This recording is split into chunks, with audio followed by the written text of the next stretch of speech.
এক হৃদয় বিদাৰক ঘটনা। আজি পুৱা ৰেলৰ খুন্দাত নিহত মাতৃ আৰু কণমানি পুত্ৰ। ঘটনাস্থান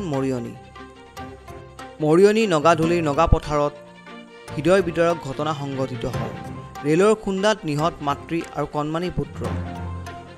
15910 নম্বৰৰ উজনিমুৱা অৱধ অসমৰ খুন্দাত ঘটনাস্থলীতে কৰুণভাৱে মৃত্যুক আঁকোৱালি লয় মাতৃ আৰু প্ৰায় 3 বছৰীয়া পুত্ৰই। ঘটনাস্থানত ৰেল আৰক্ষী উপস্থিত হৈ সমগ্ৰ ঘটনাৰ বুজ লয়।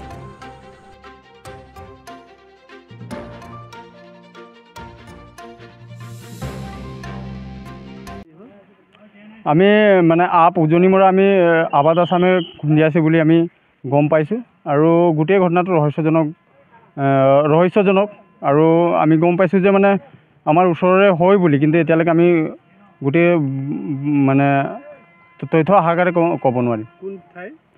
নগাধুলি। তাই নগাধুলিৰ আছিল? হয়। আৰু লগত বাচ্চাও আছিল? 2 বছৰীয়া ল'ৰা এটা আছিলে।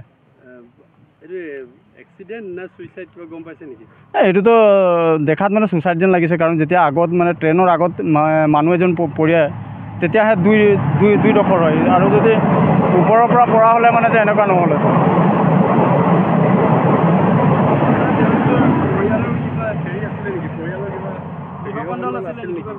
নাই, গোটেই মানে ইমান ভিতৰুৱা কথাটো মই নাজানো, কিন্তু যিটো আমি দেখিছোঁ ইয়াত এইটোৱে মই কৈছোঁ। আমি শুনিছোঁ তেওঁ নিজৰ ভিনীয়েকৰ সৈতে পুনৰ বিবাহ আবদ্ধ। হয়, আজিৰ পৰা প্ৰায় 2 সপ্তাহমান আগতেই মানে আমাৰ গাঁৱৰে বোৱাৰী আছিলে, কিন্তু যে তাৰ ভিনীয়েকে বিয়া পাতি লৈ গ'ল। আৰু আমাৰ গাঁৱৰ যিজন সুৰজ কৰ্মকাৰ, তাৰ ল'ৰা এটা আছিল, আৰু এইটো তাৰ ল'ৰাই হৈ আমি গম পোৱা মতে। মানে যিগৰাকী মহিলা, হয়, 2 সপ্তাহৰ আগত পুনৰ ভিনীয়েকৰ সৈতে বিবাহ আবদ্ধ হৈছিল। হয়, প্ৰায় আমাৰ গাঁৱত মানে বিয়া 4 বছৰমান ঢুকাইছিলে।